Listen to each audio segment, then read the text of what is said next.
Bonjour les amis, bienvenue sur ma chaîne Génération 2.0. Voilà, pour ceux qui me suivent, merci beaucoup. Et pour ceux qui ne me connaissent pas et qui vont écouter ma nouvelle vidéo, n'oubliez pas de vous abonner sur ma chaîne Génération 2.0. Alors, aujourd'hui, on est là pour parler d'Ayana Kamura. Ayana Kamura, voilà, c'est une artiste française qui est au top en ce moment, voilà, qui chante ses musiques. Elle a un single qui a cartonné ici en France pendant en été, c'était Oh Dja, et puis d'autres sons qu'elle a sortis aussi que vous connaissez. En tout cas, que vous l'appréciez, que vous ne l'appréciez pas, la fille en ce moment elle cartonne. Elle fait un succès de dingue, de folie. Tous ses concerts sont pleins à craquer. Voilà, moi je voulais juste donner mon avis par rapport à tout ce que j'entends sur les réseaux sociaux, sur internet, voilà, que tout le monde dit que oui, elle fait la diva, elle se la raconte, elle joue la Madonna de banlieue, voilà, il y a plein de gens qui la jugent par rapport à son comportement. Moi, je voulais juste donner mon avis et éclaircir un peu les choses, parce que pour moi, je trouve que cette fille, il faut l'encourager. Il faut la motiver. Bon, voilà, il faut continuer à la motiver, il faut continuer à l'encourager parce que ce qu'elle fait, ça cartonne. C'est une des premières blacks en France en tant que féminine. Première black en France en tant que féminine qui a cartonné, qui a pu prouver ses compétences. Et moi, personnellement, je la soutiens. Je ne vois pas pourquoi sur les réseaux sociaux, tout le monde doit absolument, on dirait, c'est pas comme un harcèlement, mais c'est genre le premier fait et geste qu'elle va sortir, les paroles qu'elle va sortir, tout le monde est derrière elle à regarder ses faits et gestes. À un moment donné, laissez-la. Elle fait son travail. Quand elle faisait sa musique, parce qu'elle a grandi, c'est une fille qui a grandi dans la banlieue parisienne, elle a grandi à Aulnay-sous-Bois. Quand elle faisait sa musique à Aulnay-sous-Bois, il n'y a personne qui lui donnait des conseils, il n'y a personne qui la connaissait encore. Voilà, elle sait quelle stratégie prendre quand elle fait ses musiques, elle sait comment s'organiser au niveau de ses clips, parce que j'entends encore des gens qui disent oui, mais même ses clips, ça n'a rien à voir avec le style de musique qu'elle fait. Eh ben, elle fait ce qu'elle veut. Si elle veut pas approprier le clip à les paroles de musique, à la chanson, quel est le problème? L'essentiel, c'est que le clip, il est présentable, il est joli, il est beau à voir, et puis voilà, et que la musique, elle est bien, elle nous satisfait, ça nous fait danser, et puis ça nous fait plaisir, c'est tout. Je vois pas pourquoi vous allez chercher des histoires sur un clip, comme le clip qu'elle a sorti là actuellement, le titre de la chanson Poki. Voilà, il y en a beaucoup qui ont critiqué en disant que oui, non, on s'attendait qu'elle fasse ça en boîte. Mais si elle n'a pas envie de représenter les clichés, comme elle dit à chaque fois, qu'elle veut pas représenter les clichés, qu'elle veut pas faire son clip dans une boîte de nuit, je vois pas où est le problème. L'essentiel, c'est que le clip, moi, je l'ai trouvé très bien. Personnellement, je l'ai trouvé très bien. Je vois pas en quoi ça va déranger. Même le clip de la dot, je l'ai trouvé très bien parce que tout le monde s'attendait à un truc traditionnel, qu'elle soit habillée en femme africaine, quel est le truc traditionnel vraiment de la coutume africaine, comment ça se passe. Tout le monde s'attendait à ça. Mais surprise, elle a fait le sens inverse. Elle a fait vraiment un clip qui n'avait rien à voir. Et ben moi, j'ai trouvé ça, c'était super. Je n'ai rien contre les traditions, mais c'est vrai qu'on voit ça souvent. Et elle a voulu donner autre chose. Mais je vois pas en quoi ça dérange. Ça veut pas dire que Aya, elle est en train de nier ses origines, parce qu'il y en a beaucoup qui disent ça. Non, elle est malienne, elle l'a toujours dit. Elle est d'origine malienne et de nationalité française. C'est pas parce qu'elle a pas fait le clip comme ce que attendaient les fans que voilà, tout de suite, vous allez caractériser, oh oui, elle renie ses origines. Non, ça n'a rien à voir. À un moment donné, les gens sur Internet, il faut vous calmer. Moi, je trouve que vous prenez tout au premier degré. À un moment donné, c'est une artiste, elle sait très bien ce qu'elle fait, elle a une équipe, elle est coachée, elle travaille pas seule. Quand elle travaillait seule et qu'elle faisait ses styles de musique et qu'elle faisait ses clips, il y a personne qui lui donnait des conseils en disant oui, pourquoi tu fais pas un clip comme ça? Parce que là, elle avait pas les moyens, elle avait rien. Aujourd'hui, elle a son succès, elle a son top. Laissez-la faire sa musique à sa manière, ce qui lui plaît, ce qu'elle a envie de faire, ce qu'elle a envie de découvrir comme autre univers en fait. Voilà, c'est ce qu'il faut se dire. La fille, elle est bien. Tout le monde en train de lui dire que oui, quand elle a fait le clip, elle a volé le style d'un créateur, elle a volé ses idées. Mais qui vous dit que le créateur, il avait des idées? qui vous prouve quoi que ce soit, parce qu'il y en a beaucoup qui disent que oui, elle a volé les idées du créateur, parce que lui, il s'est précipité à aller mettre un message sur son tweet en disant que oui, Aya Nakamura m'aurait volé mes idées par rapport à un shooting photo qu'on avait organisé ensemble.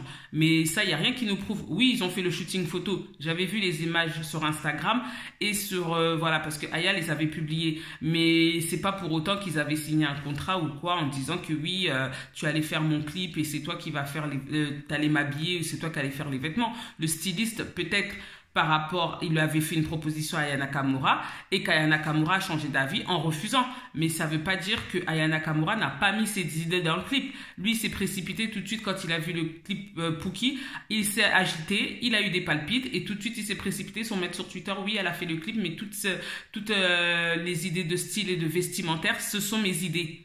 Mais il n'y a rien qui nous prouve, mon coco. En tant que styliste, tout le monde peut avoir des idées. Aya Nakamura, elle a aussi ses propres idées, il faut arrêter. Il y a tout le monde qui cherche la bête partout avec cette fille.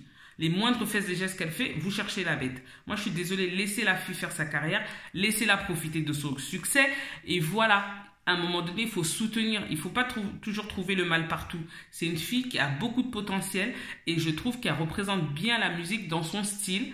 Et voilà. Et il y en a beaucoup aussi, comme d'autres chanteuses qui sont là, qui cherchent aussi à gratter un peu de... Bon, pas gratter, mais à profiter du succès d'Aya Nakamura pour faire le buzz derrière elle. Comme des filles comme des Amel Bent, des filles comme des Shine, des filles comme des Jennifer, toute la clique là, des petites chanteuses là, des petites groupies là, de TF1 là. Elles étaient bien contentes avant quand elles faisaient leur succès sur TF1.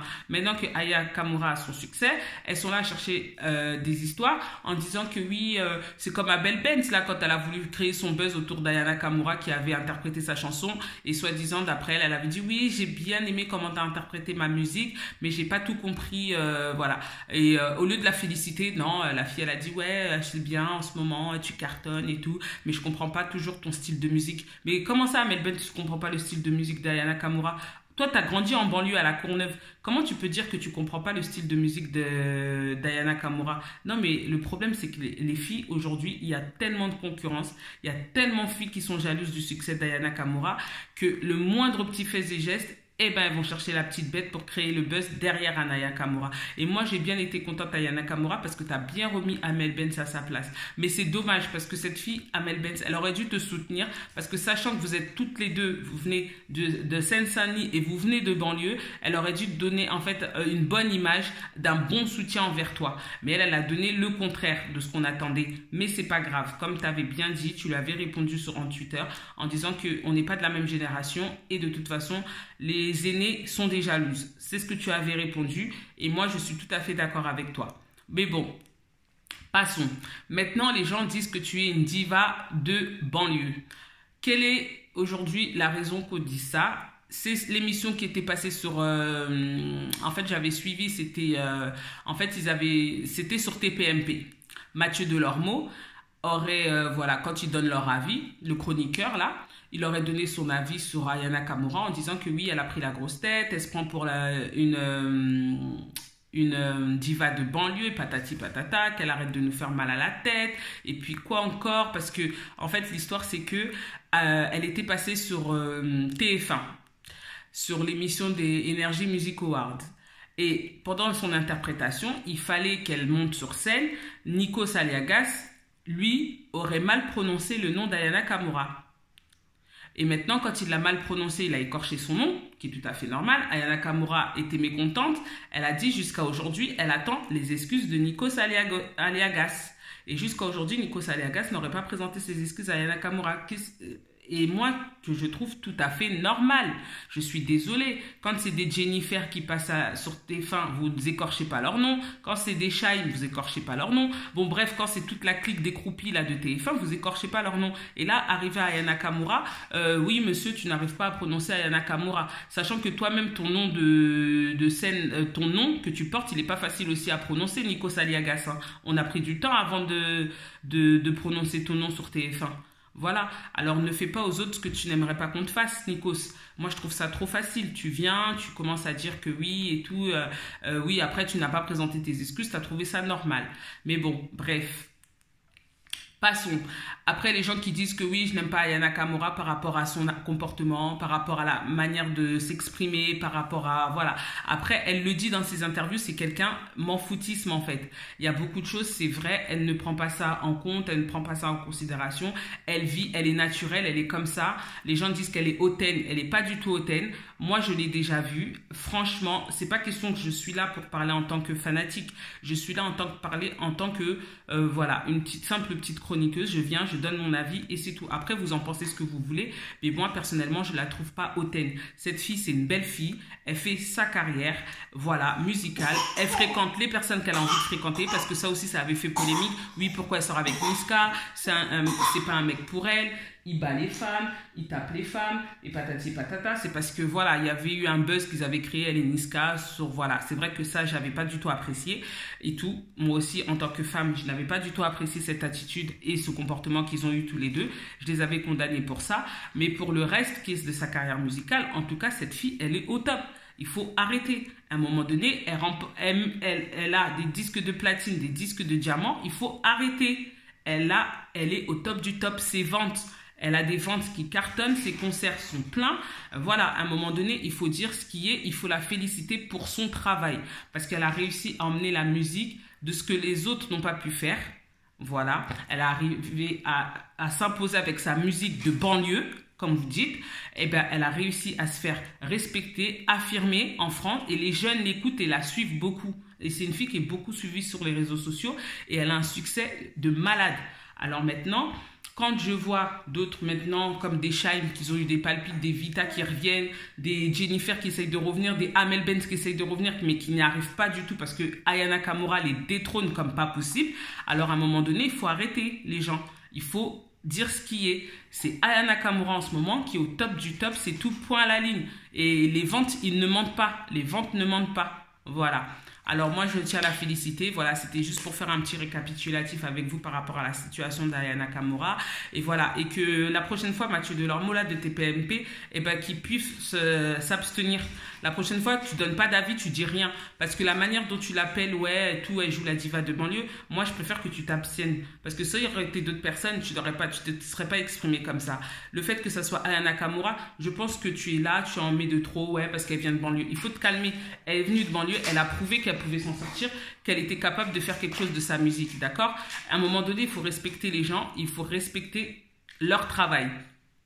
Ok, voilà, juste une petite parenthèse, c'était pour lui là, ce Tintin là, et puis voilà, après c'était pour vous dire merci de m'avoir suivi sur cette vidéo, je vous dis à la prochaine vidéo, et puis je vous fais des gros bisous, ciao, n'oubliez pas de vous abonner sur ma chaîne Génération 2.0, salut.